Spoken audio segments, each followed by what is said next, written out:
Orang asli Latuhala teh, Omai. Oma kira umur berapa sekarang ini? 73 tahun. 73 tahun. Coba hilang dari tahun 49. Oh, 49. Coba hilang.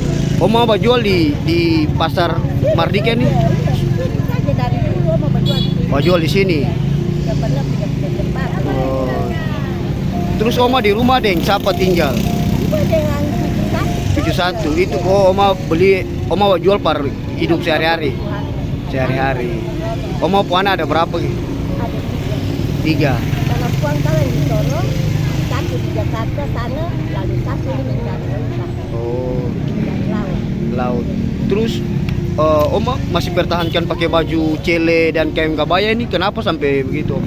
Oma yang bisa buangkan Oma punya kain kebaya ini, kita Oma pakai terus. Ada mau buang kita cuma balik pakai baju kelihatan kan. Oma tetap mempertahankan Oma punya kain kebaya ini. Orang Ambon kain kebaya merah. Oh, siap Oma. Terima kasih sudah nonton. Jangan lupa like, subscribe, dan share ya.